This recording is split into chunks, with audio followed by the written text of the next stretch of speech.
naglaho. Minsan, sa buhay natin, meron darating at may aalis.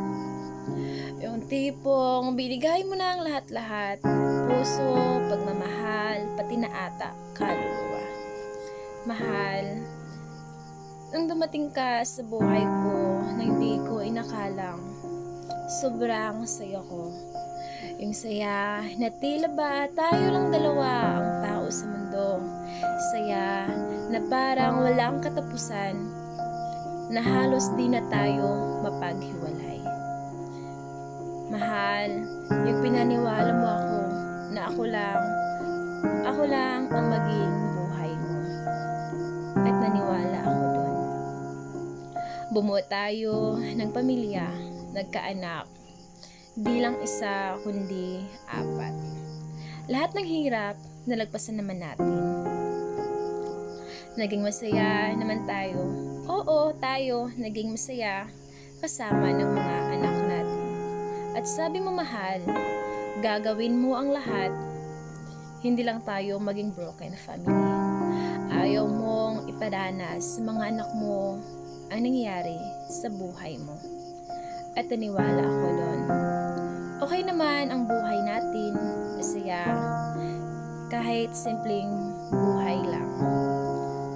Ngunit, bakit? Bakit nagawa mo to? Mahal, naalala mo pa ba? Naalala mo pa ba ang mga pangako mong buo na pamilya?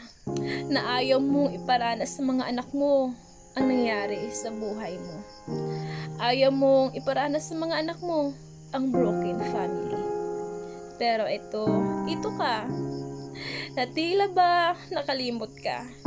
Nakalimot ka sa dinanas mo bilang broken family at ginawa mo din sa mga anak natin.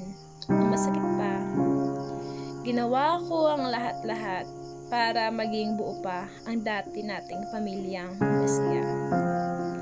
Pero tila ba bulag ka na? Bulag ka na sa pagmamahal mo sa kanya na di mo na kami naalala at nakikita. Nang dati, kami ang nagpapasaya sa iyong mga labi. Ngunit ngayon, wala na. Wala na ang pamilya natin na dating masaya. Para na kaming basura na walang kwenta. Yung kwento ng pagmamahal natin, ngayon na siya na at ako nawala na. Kami ng mga anak mo na baliwala na sa iyo.